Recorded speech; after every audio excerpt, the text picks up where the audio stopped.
Okay, let's start at the beginning here. So, I'm Kevin Tharp. I'm getting ready to teach a class on Tilt Brush virtual cinematography.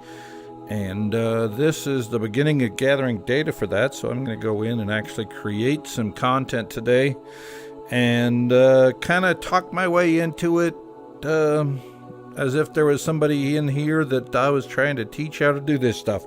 I want to start with, I want to give credit where credit's due. You're going to hear me listening in the background to music. That is Creative Commons licensed by Perfect Pitch Jane, meditation music, and I appreciate the availability of the music. I want to give credit where credit is due. So that will be playing in the background, maybe not quite as loud as I have it playing right now. All right. And we'll go from there. All right. So I am in virtual desktop right now. I'm already in virtual reality. This is a cool program I like to use. I use it a lot. And what it does is it allows me to see all of my monitors. So I've got 3 monitors set up on my desktop, and I can see all those monitors. This allows me to zoom in, zoom out, pick a specific monitor that I want to do, but that's not what we're talking about today. So what we are going to do is we are going to leave virtual desktop. We are going to go into OpenBrush.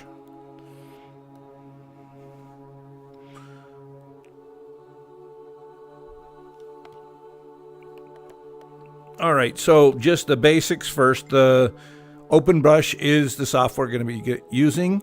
It is a descendant of Tilt Brush. Tilt Brush was one of the early softwares available when VR started hitting the world, when the HTC Vive came out in 2006. It is a paint program. It is designed to allow you to go into a dark place and paint with light. And so really the only limitation that you have is your imagination and your ability to get your thoughts out there. I mean, obviously there's other limitations, but it is designed to let you turn your thoughts into light. And so it provides a number of different tools for that. I'm going to start on the beginner mode. So this is beginner mode. I'm using the version of Tilt Brush that is available on Steam, running it through Steam VR with the PC connected to Index headset right now. But the tools that you see there, OpenBrush is always free, but there's different versions on different platforms. So the standalone versions don't have some of the features that you're going to see when you're in the advanced mode. Specifically, one that is crucial for if you're going to do virtual cinematography is the camera paths, which allows you to control where your cameras are going to be placed. We will get into that in a different video. That's when you've got something to film. Right now, I don't have anything to film. So what I'm going to do, I'm going to go back into beginner mode just because we'll work with the tools that you're going to see first. And what I want to do is I want to control my environment. So let's look at the tools. This is usually going to be your stroking software, or your hand is one hand is going to be the palette of tools. The other hand is going to be the brush that you use, or the application of the tools. So when you choose a tool over here, such as I'm going to do environment, you then interact with it with the other hand. And now I'm not saying left and right because you can switch what hands these are on.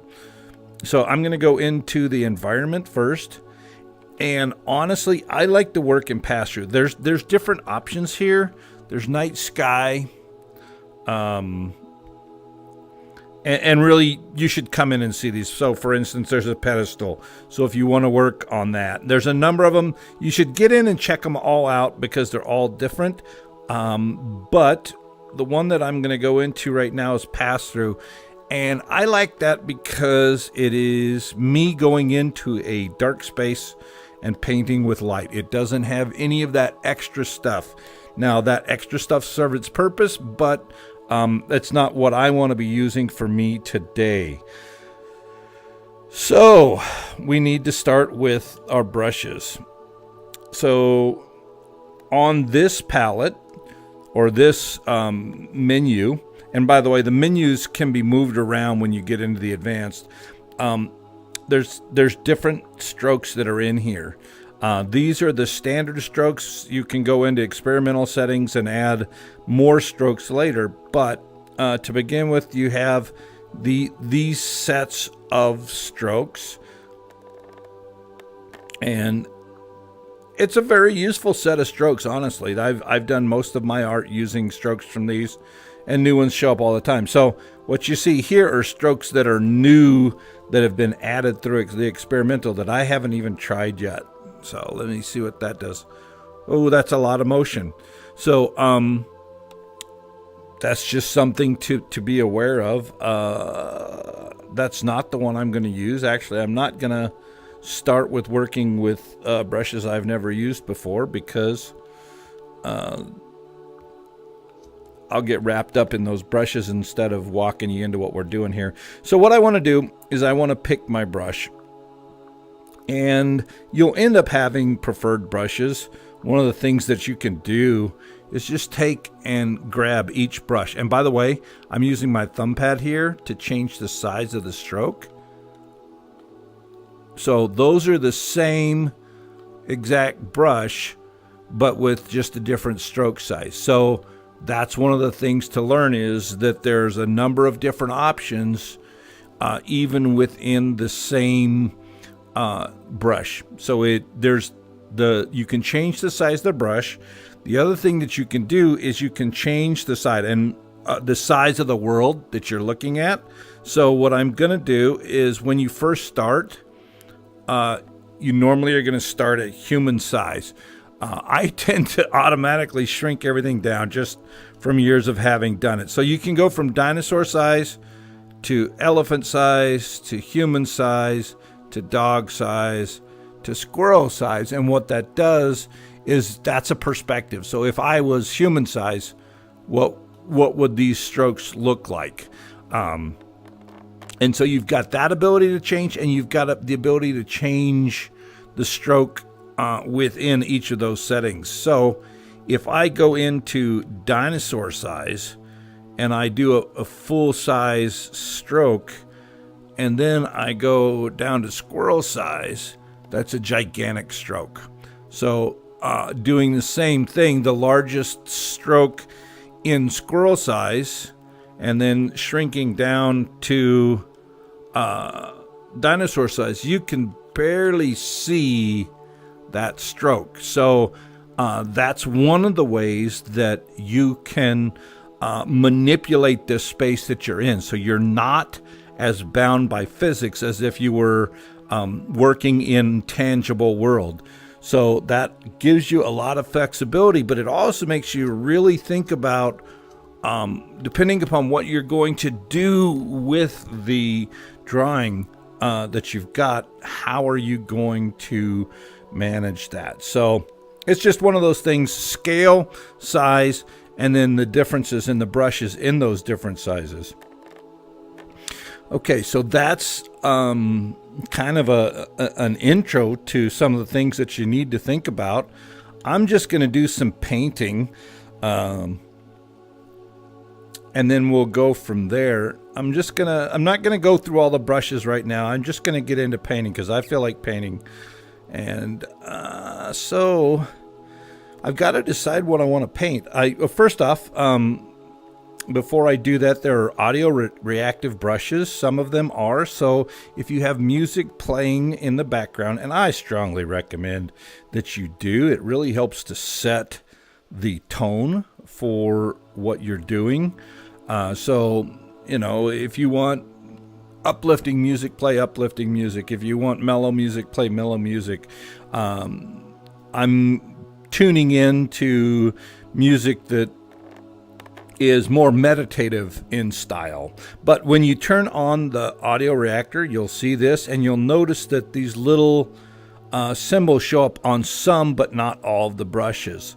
So anything that has that indicator is going to be responsive to the music when the audio responsive is turned on. So I just turned it off, and it's not reacting. If I turn it back on, again, that's the same stroke, a little bit bigger.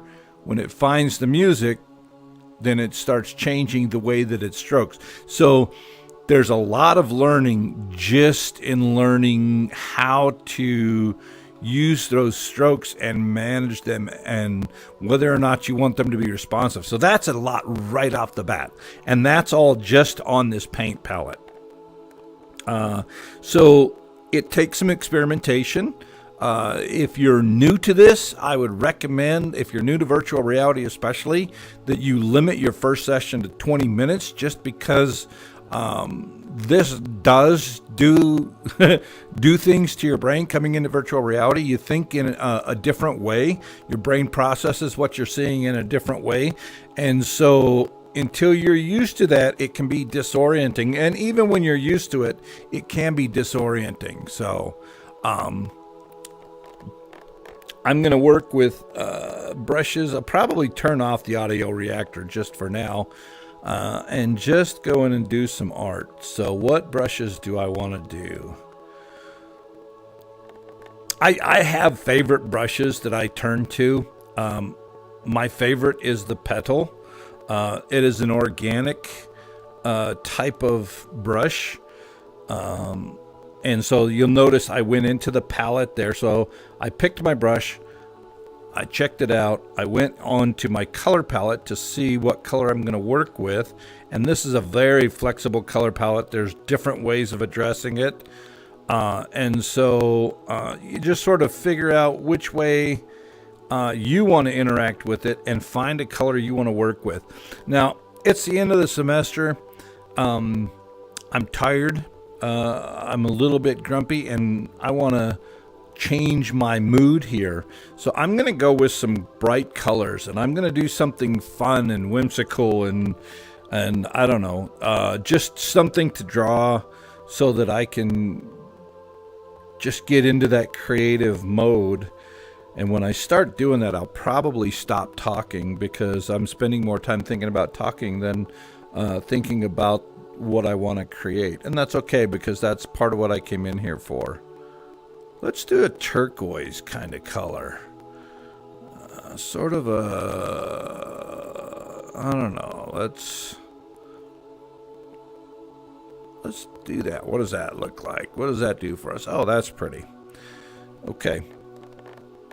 So that's going to be my stroke, and clear everything out of there. And I guess I will start with the Petal, and that is not audio responsive. Just going to turn that on so that you can see it's not audio responsive. So the that Petal doesn't do anything. So I can start with little, or I can start with big, and you'll notice that the strokes change depending upon what you're doing. I really like this. It's a very organic stroke. I use it for a lot of my work when I'm in there. Okay, so I've got my strokes. Now I need to just shut up for a while and get an idea of what I want to paint. Oh, another thing that I want to do, I've got that color selected, so I'm going to add it to my palette for this drawing. So I just come in there and I point at that. I think what I'm going to do is, instead of you guys having to watch my head, oops, that's not the cameras I want. I want to go into, so what I want is a spectator camera. So I'm going to have to go in And oops, that's not where it's at. I want to go into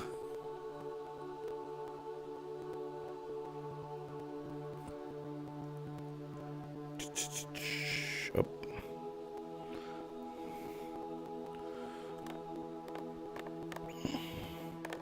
So you'll notice that I just went from beginner to advanced, and it gave me more options in here. And I want to go into labs. And what that does is it brings new set of tools. Now I can put this menu in front of me, off the side, wherever, or I can connect it to my palette. Maybe I can if it doesn't, if it cooperates. There we go. And what that does is it gives me access to it. So there's different ways. When I get really deep into a video, I'll have both fixed and palettes. I have menus all over the place. But what I'm looking for is the spectator camera. And so that gives me a thing to place so that it controls where the video signal going out of here is going to be located. So I'm going to just sort of set that over my shoulder a little bit so that you can see what I'm doing while I'm drawing. And there are different options for what you can do. That camera can be, well, you can have the goggles, the headset. You can go to the stationary camera represented by that. You can have it doing a figure 8, so you'll probably notice that it's doing a figure 8 on you right now. Or you can do circular, and circular is going to go around in a circle. Now, what I'm going to do is I'm just going to leave it stationary because I'm going to have you watching over my shoulder to see what I'm doing, and you'll be able to see my palettes. Okay, so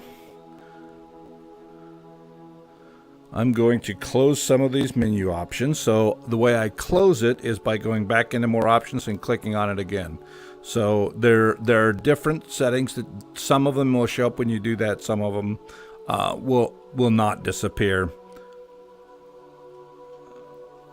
And this is where those kinds of things are controlled in the different menus. So for instance, if I click camera paths, that's going to bring out another set of tools.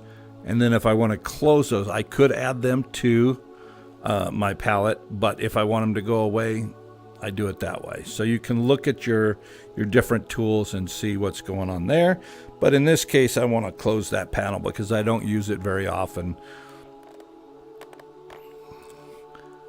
We won't even talk about the experimental today. All right. I think it's time to start drawing.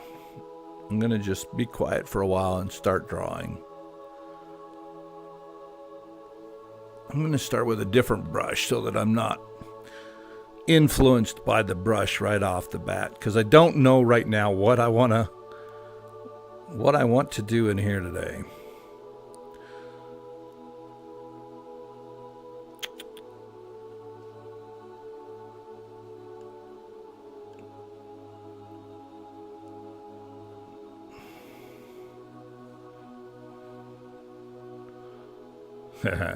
I want to go in and play with those new brushes. What is single-sided? Huh. Feather. Oh, that's cool. Audio responsive. So I'm actually going to do the opposite of what I said. And I am going to go in and play with these new brushes. And so, just so that I know what's going on, I'm going to cleave these out. And I'm going to make my way through these brushes just to see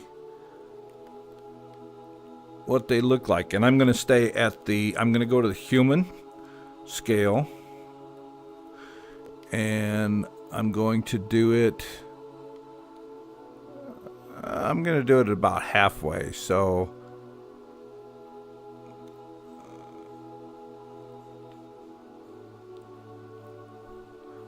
all right.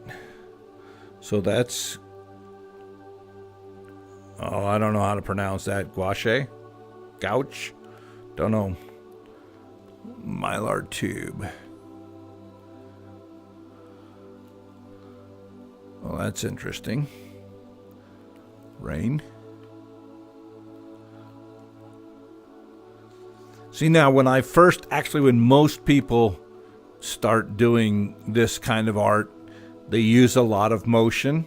And I'll tell you why I moved away from that. Because when I first started doing this, I created some content for my classes. And I did the same thing. And I had students say there was too much movement. They couldn't use that for learning. So I got in the habit of using it more sparingly.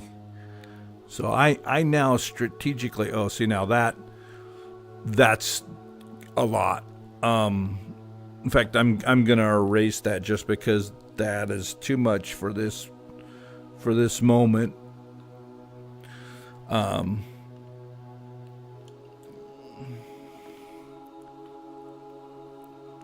See, that's more subtle. This is pretty visible. That other one was right in your face.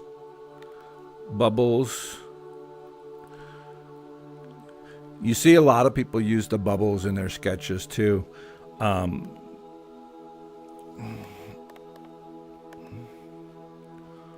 Oh, that can be useful.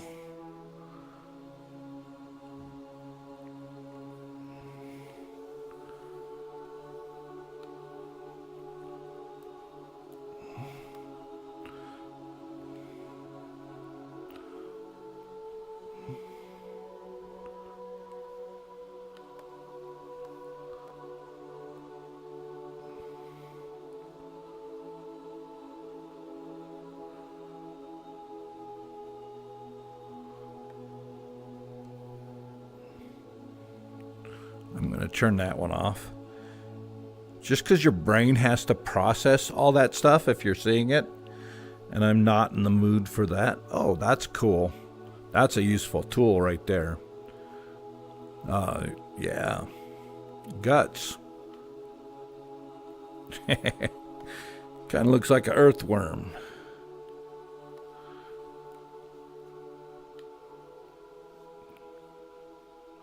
Yep. Fire. Tube. Tube tune inverted. Oh, okay.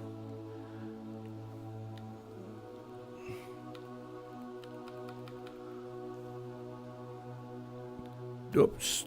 Oh, where did I go?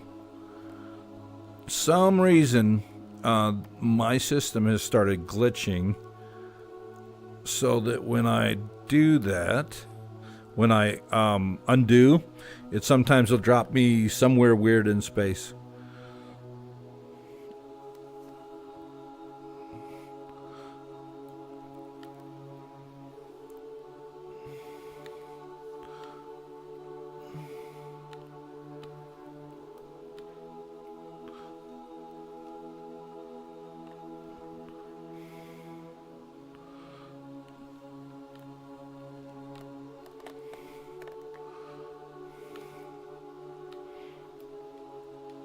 Well, that one doesn't seem to be working for me at the moment.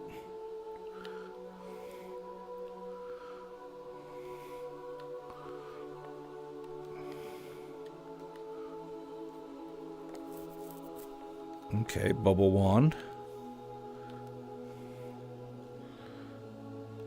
Dance floor.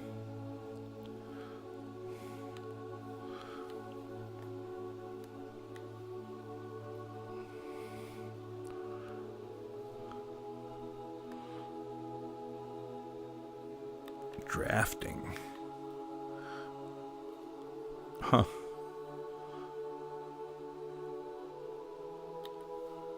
Single-sided. Double flat. Huh.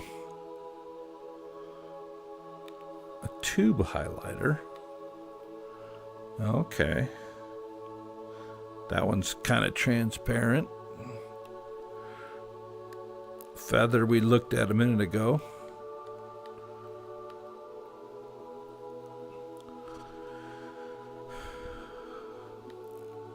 Oh, look at how many different kinds of feathers you can have just by changing the size. That is really cool.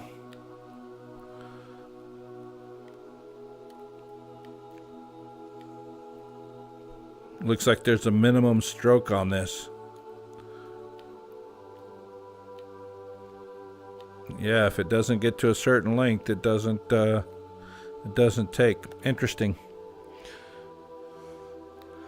Duct tape. Tapered hue shift. Oh. Interesting. I wonder what you can do if you can control that. Like, what are the pictures? Or what are the... Let's try a different hue.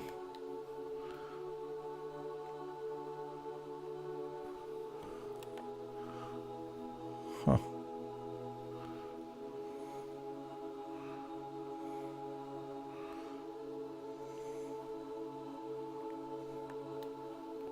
Ah.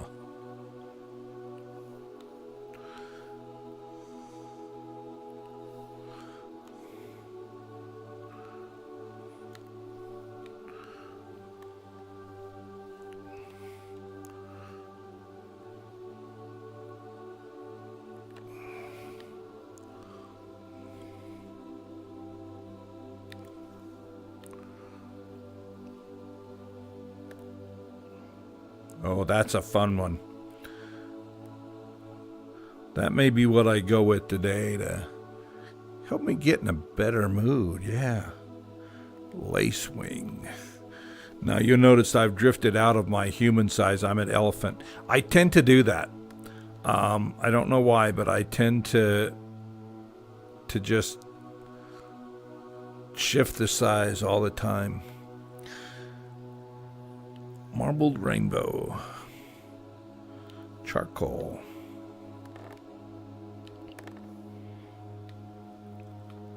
Oh.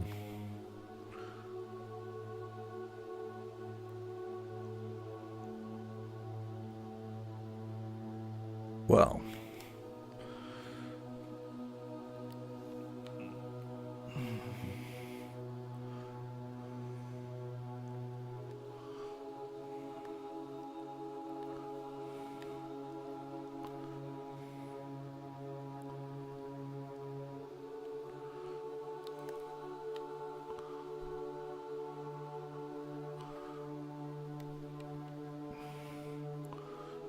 Okay, this one's got to come out of here. It's...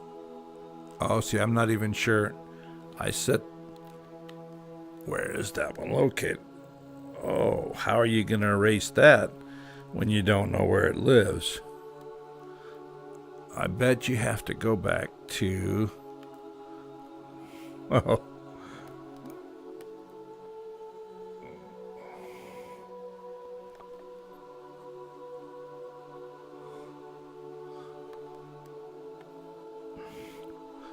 Interesting. I have no idea how that got there. And when I try to grab it, it goes away. Ah, that's put there to annoy. I gotta figure out which one that is and never use it again. Fairy.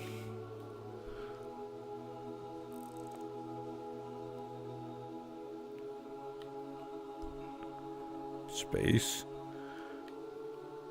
Digital.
Nope.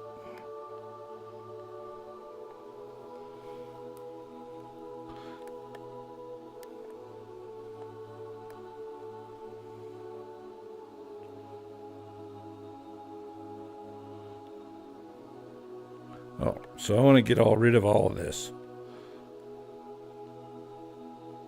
There we go.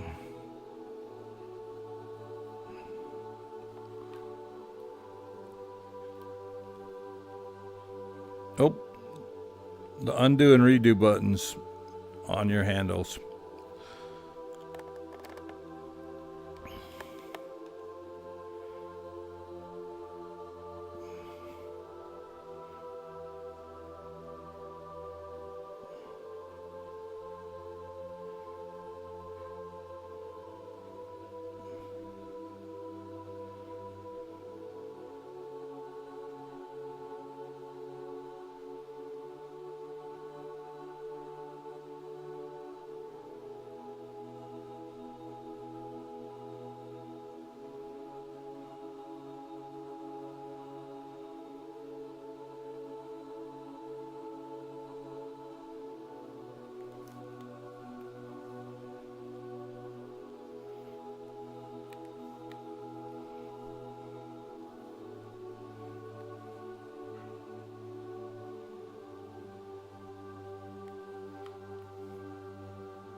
Yeah, that's very nice.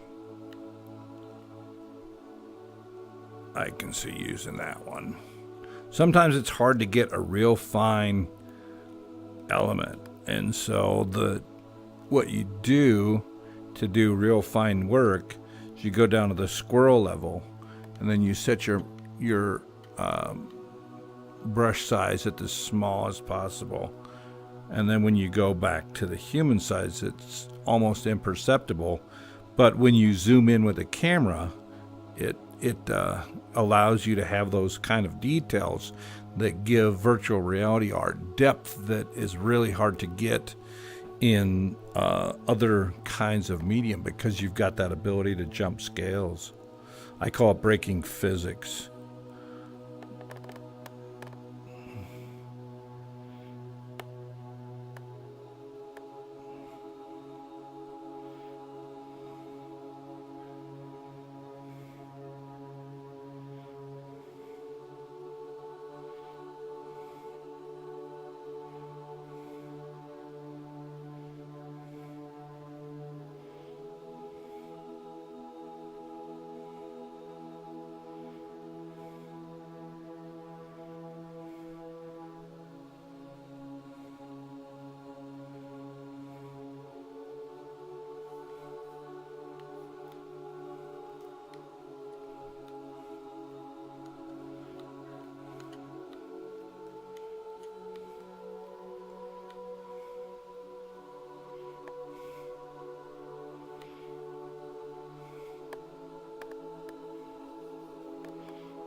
I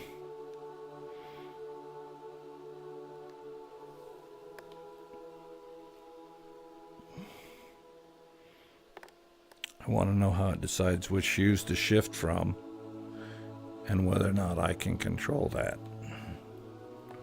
Doesn't look like I can control it, but I maybe just haven't figured it out yet. So I want to see if I can go from blue to yellow. Not exactly.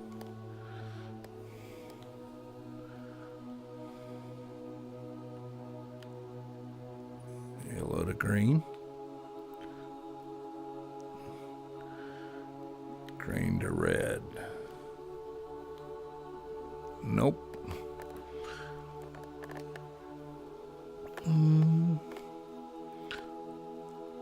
But I'll tell you right now, I like that that doesn't. Oh, it does have the audio responsive. Boy, it's subtle though. I don't know that I see actual audio responsiveness to that.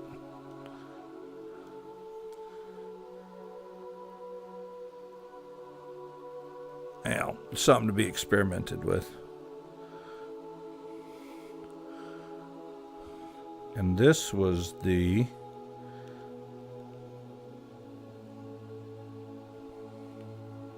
oh no, that's okay, wire. I like how small this will let me get. All right.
Okay, and this is when it's time to go to advanced mode, because what I want to do, you'll notice that I've added colors, a color to my palette, color palette, but I also like all these strokes out here. So one of the things that you can do is if you have a stroke that is something you like, you can come and you can click on it. Like, let's grab this one. And what it does is it changes my brush to whatever brush I grab, the brush and the color.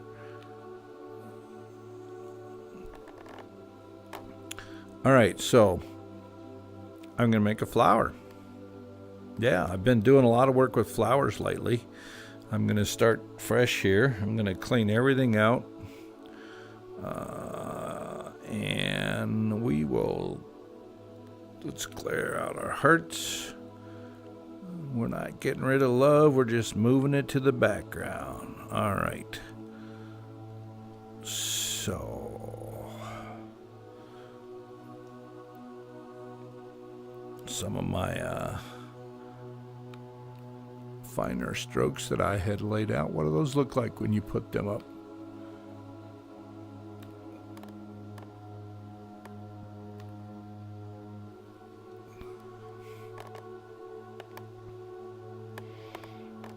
Okay. All right, I'm going to clear it all out. Oops. So I'm going to choose select all. I'm just going to throw it away. Did you know you could do that? It's a cool tool. You can do that with palettes too. So if I had my Camera Pass palette here, I can just throw it away to close it. All right. So let's make a flower.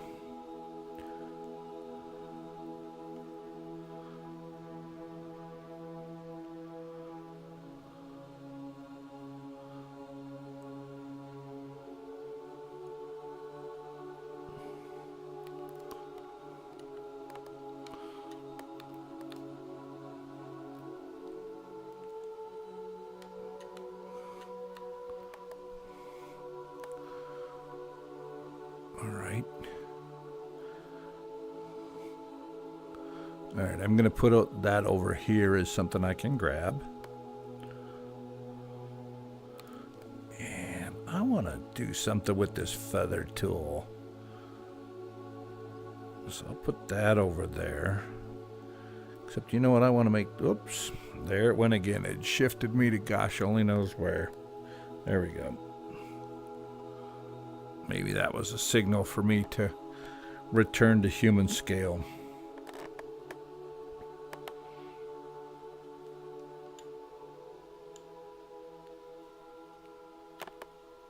I'm just going to rescale those. Set them over here. So I put brushes out here so that I can have quick access to a particular stroke that I think I'm going to use and the color of it as well. So what I want to do is I want to go into the, I think it was the tapered hue shift. Yeah, doesn't that look kind of like a flower petal? And so that's where I'm going to start. And you know what? Let's work in yellow today.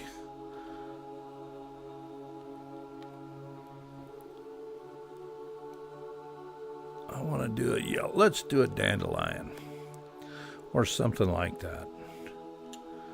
So I'm going to do the tapered hue shift.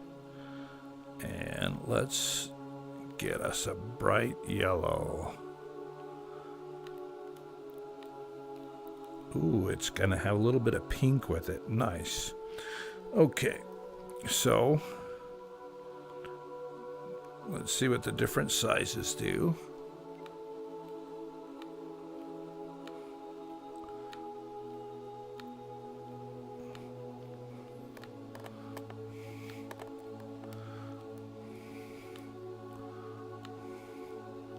And you'll notice that you have to pay attention to the way that your stroke is shaped, so that if this is vertical, it's going to look like this. If it's this on its side, it's going to be different. And since these are geometrically, you know, they're not just one-dimensional, they're three-dimensional. They've got all these different options. So it allows you to do spinning strokes. It allows you to do curving strokes. Obviously, you can do bigger and littler. I'm going to take those out.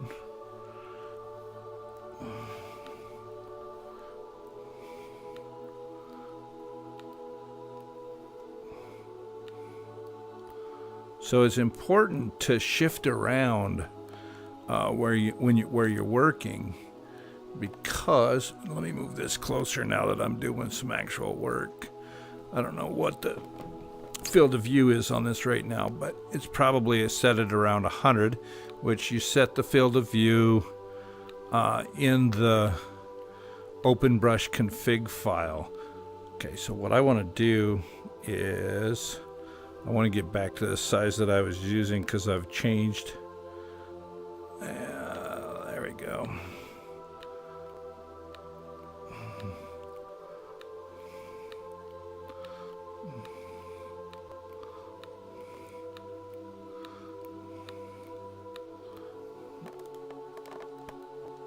So we have the basis of our flower. Now what I want to do is I just want to change the color. So we've got, let's see, what if we do something right about there? You know what?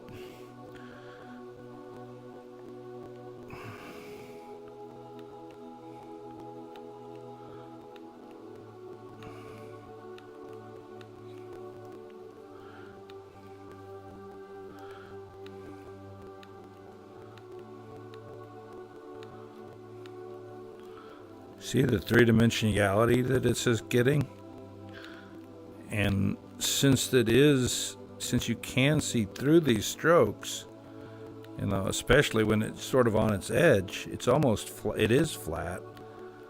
From the one angle, it looks round. From the other, it looks flat. So, what we have here And then we've got this other dimension underneath it. So we've got all this space that we can work with. Right now you can just see through it. So what I want to do is I want to grab, let's grab that stroke. So that may be, I think that's the same brush. That is the same brush that I'm using. So I may not want to do that, but let's see what we get when we add some green in here. Actually, let's come from underneath. Let's make those broader. And let's make those a shell. I feel kind of like Bob Ross. Happy little accident.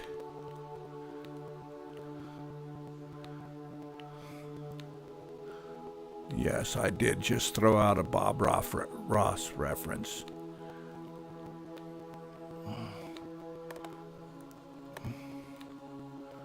Let me move these.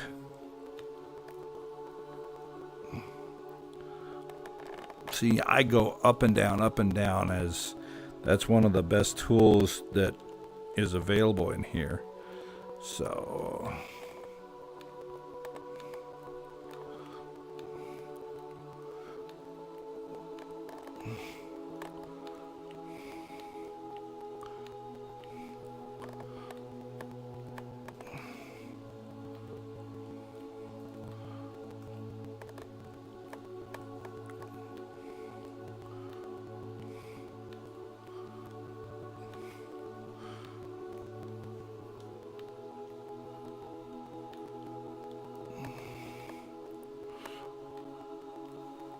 alright, so let's look at what we got now.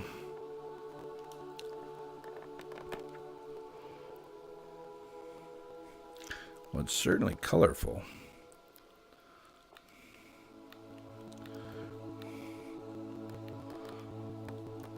Alright, so what are we going to do with this middle?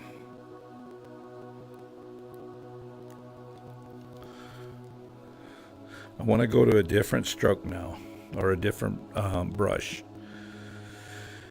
But I don't know where I want to go yet. So I want to do something. I'm going to go to some, what does the charcoal do? I want to change my color here too. But first I'll add that green to my palette. Let's go to something.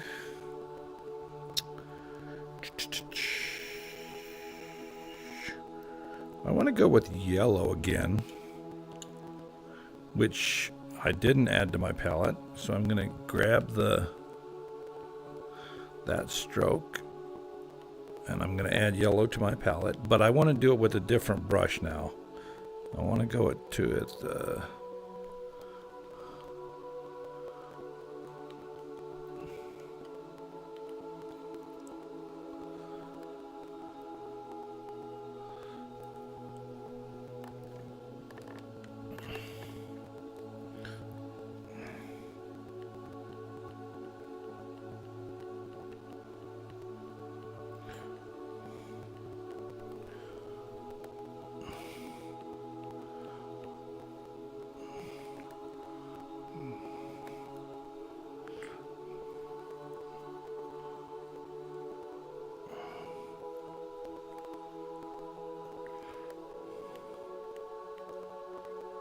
Wow. Don't like when that happens. That was the undo again.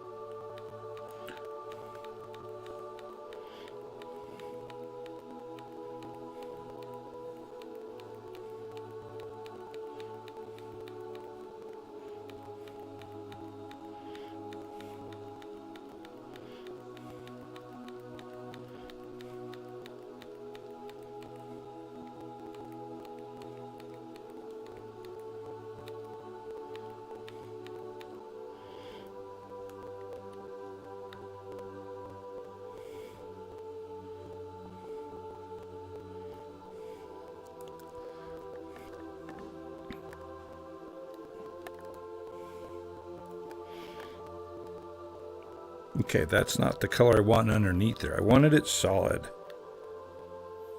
so that we could see the yellow, but I want to change that to a different color. So I'm going to go in and I want to get a dark green.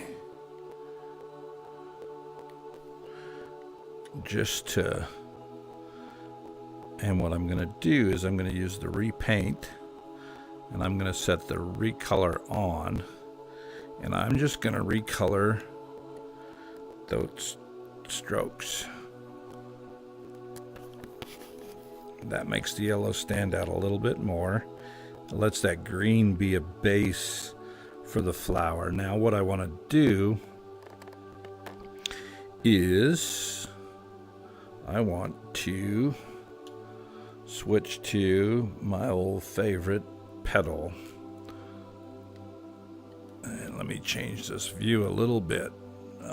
What am I on? I got petal, and I'm not doing repaint. So what I'm going to do is I'm going to make, and I'm going to have to size this out. I want to make a base for this. And I do that with this petal in just different sizes. Now you'll see that I got that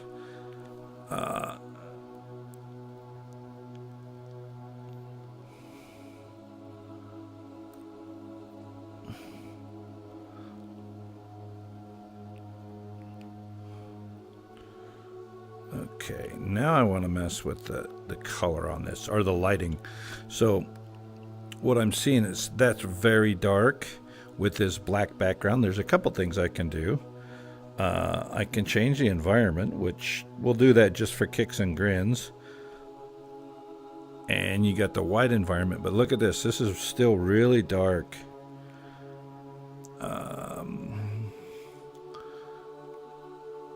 So let's work with the lights right now. So this light tool allows you to control 3 types of light. There's your main light, which is represented by this. There is your secondary light, which is represented by this, and then your fill light, which is the background kind of color. Sets a stage for this.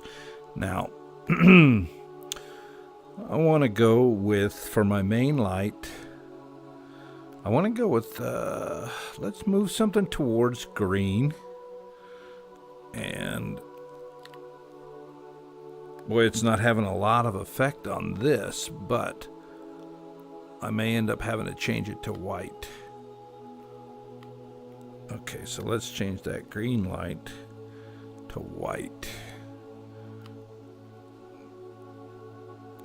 Interesting. So these palettes aren't, or these brushes aren't really responding to the light. They're not changing with the light.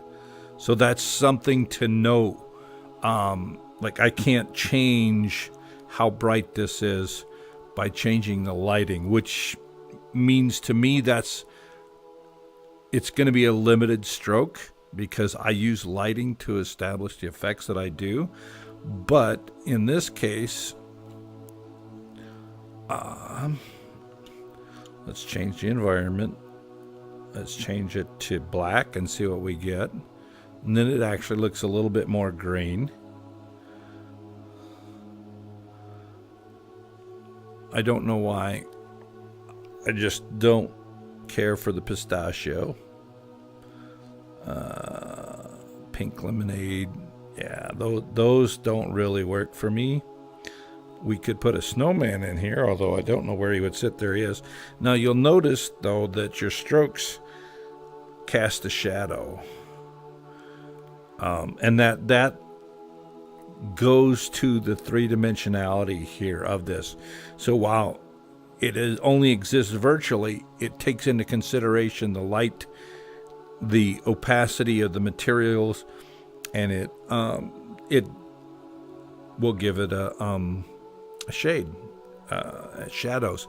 And the thing is, those shadows are affected by the lights. And so when you get into these complicated drawings, that becomes really important because where the light is changes how the shadows are cast. And sometimes that gives you a lot of flexibility, because once you've created one of these models, you can light it in different ways and accomplish different looks for the same thing. So if I bring this light down from below, you'll notice that this changes, but that doesn't. So this is going to be something that's always going to be well lit. So if you're wanting something that always is going to pop, those strokes might be good for that.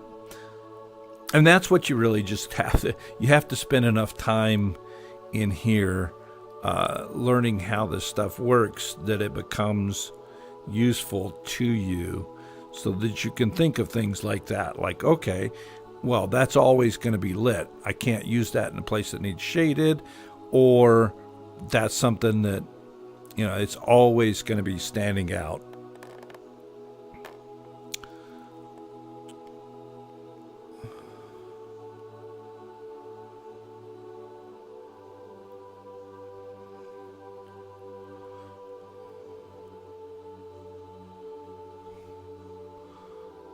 So if I wanted to change my brush, first off, I got to get rid of the snowman.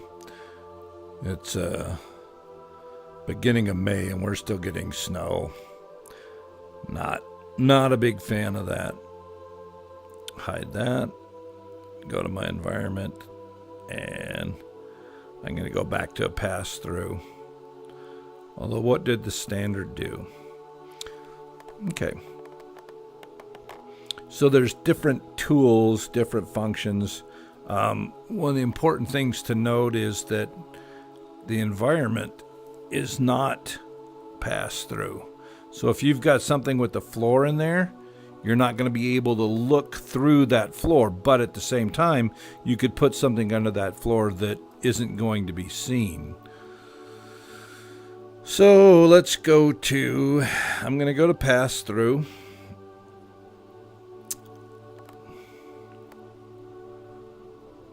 And I want to put my lights where they would normally be, which is up top.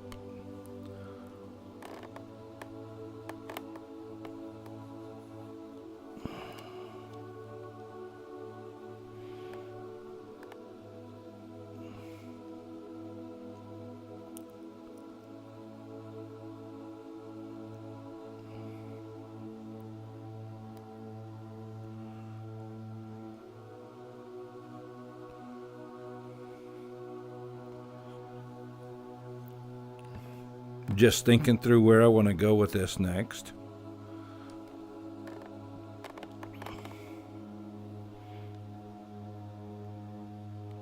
I'm going to go at a different color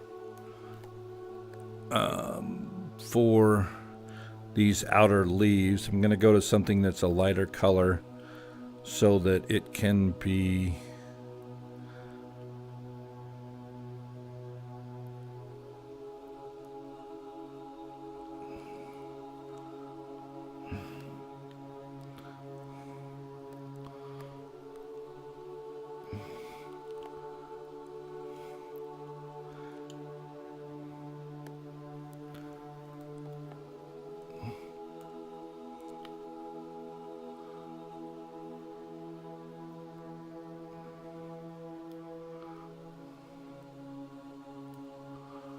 So what I want to know is, can I put something above this that then shadows that? So if I want to control how much that's jumping out, can I put something else above it that will cast a shadow onto it? So let's go to...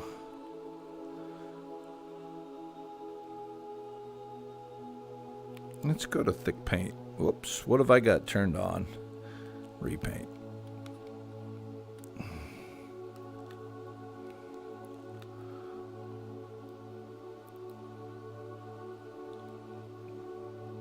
Yeah, see, that's shadowing itself, but it's not shadowing what's behind it. Whoops. There it is, over there.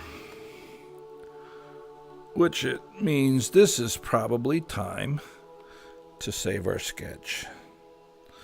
So I come in, choose Save Sketch, and then that allows me to take a picture of my sketch, and then that shows up in my sketchbook.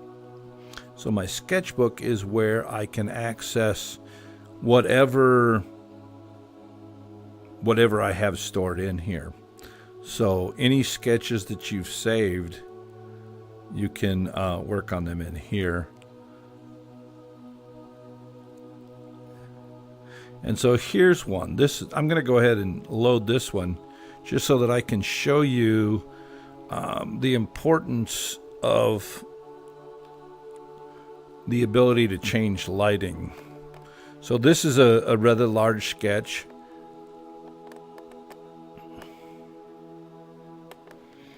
And I actually made a music video off of this the other day. So what I want to do is want to get into my lights. Whoops. So in this case, I've got really bright lights, or brightly colored lit lights. But as I change the location of that light, it's going to change the way that the shadows fall. And so you can use that when you're recording to determine, all different, what is that interaction between dark and light. And here's an area where it really shows up in here. So when we come to this section, this is sort of like a stream and running. So you can see that shadow falling, and that shadow is based upon the location of the light, but the shade that it makes is based on the color of the light. So let's go from a fill light of white to something a little more gray. Let's go from, and you'll notice that, each of these things that I do changes the way that it appears. So playing with the lights becomes an important part of this. So let's change this color of this main light to, let's do something red, or let's do a golden. What that color it sunset. And for that we'll lose, first off, we'll lose this color because it looks a lot like the background, but the background is custom set. But I want to change that color. Well, it's something that we're not really using much of. Let's use, we're in the goldens for the main light. So let's go a little bit over here. And then you can control that as well. So the shadows that are cast depend upon the light that's available. So by changing the fill, I really have the ability to change the mood of the scene.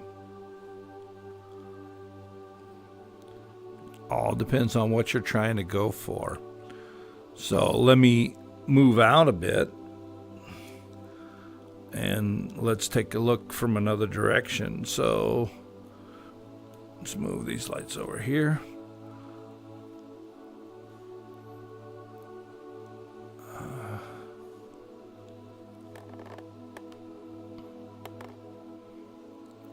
So that gives us this nice golden color.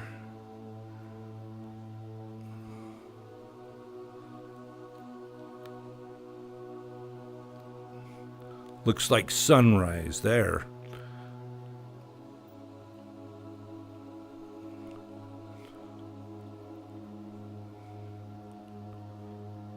See how that changes the mood?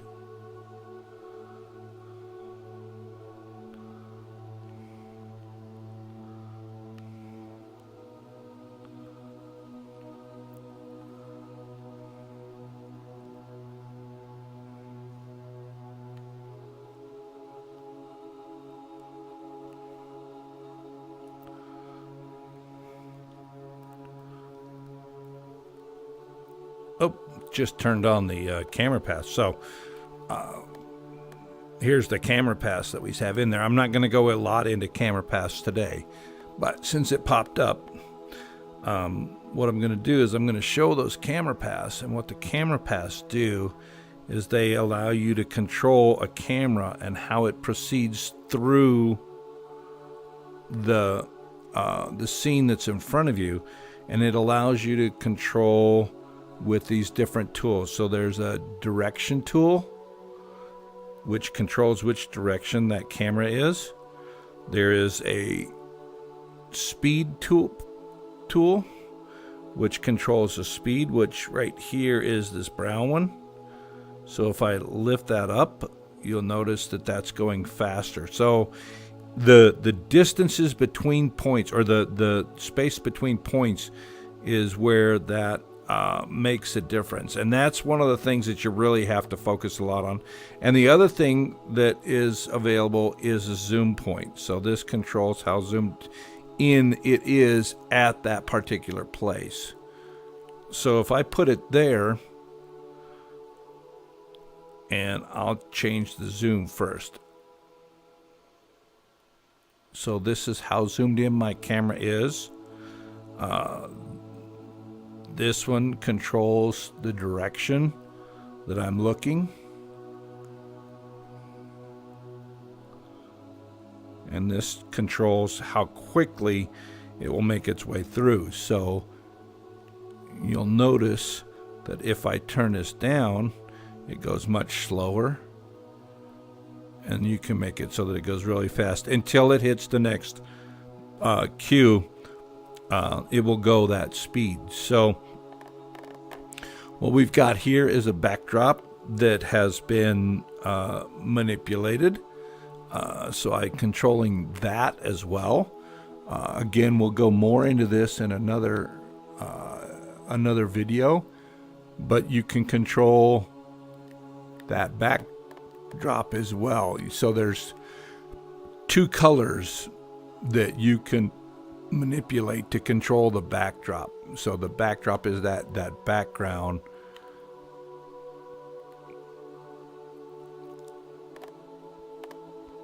Or skybox is what they're calling this. And it allows you to kind of have a diffusion between two different colors of light. Again, different ways of lighting the scene to reach the full potential, which you could always just go with white and white, or white and black.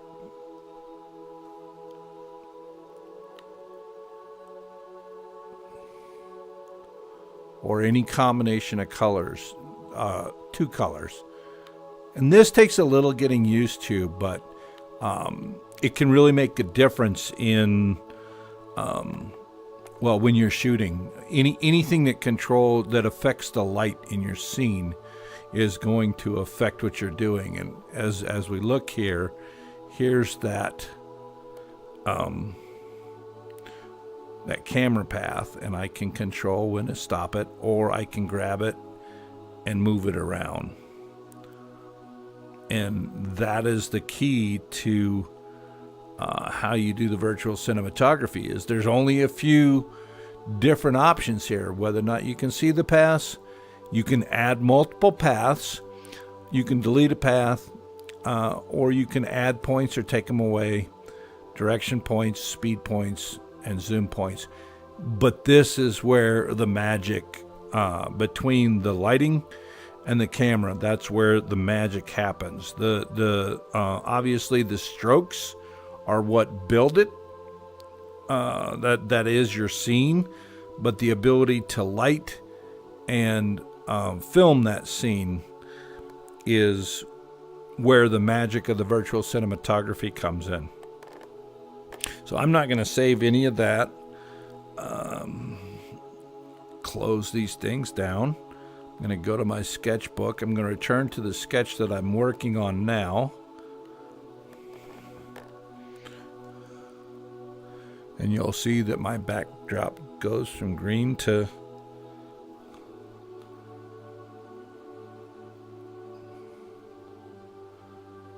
I think I loaded the same sketch. Yeah, that's not the sketch I was wanting to load. I was wanting to go to...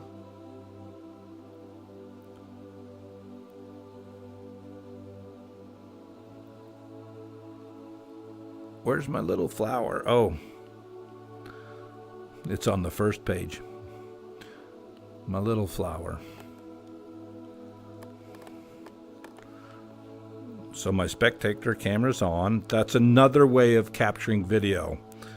So when you load a sketch, it draws in front of you, and you can use your spectator cam or your held hand camera, any camera that you're using, except for Camera Pass, to capture that as it's drawing, because as it's drawing, you don't have access to the Camera Pass tool. So that becomes another tool for loading or for viewing, is when you load a sketch that is going to take a while to load.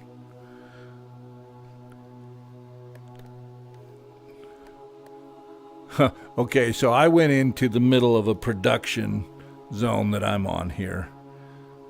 So this is... Let me switch the camera so that... Well, let's finish with this. This is the quick load, or the... You can capture it drawing the sketch stroke by stroke as part of it.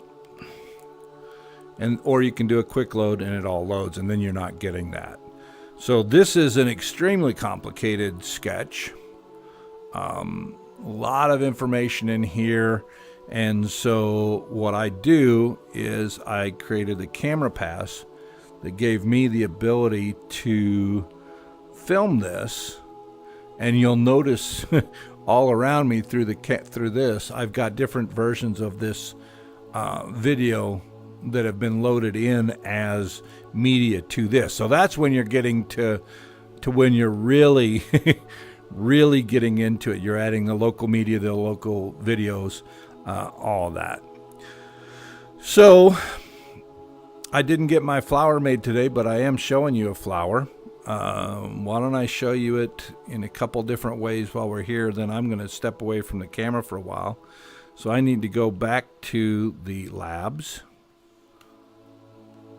and I need to go back to the spectator camera. Where did it go? There it is.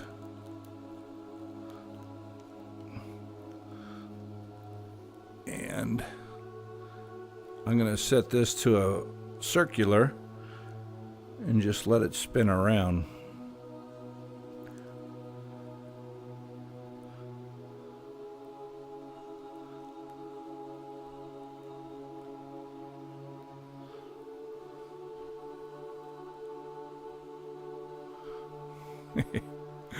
All right, enough of that.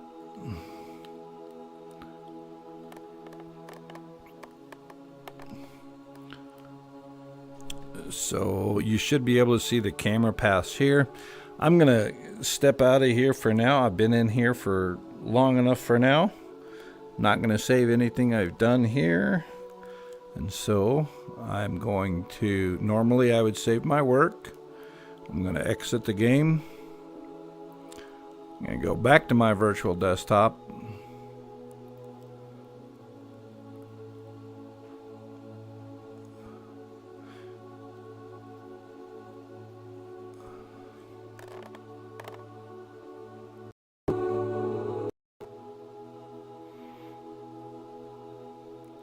I am going to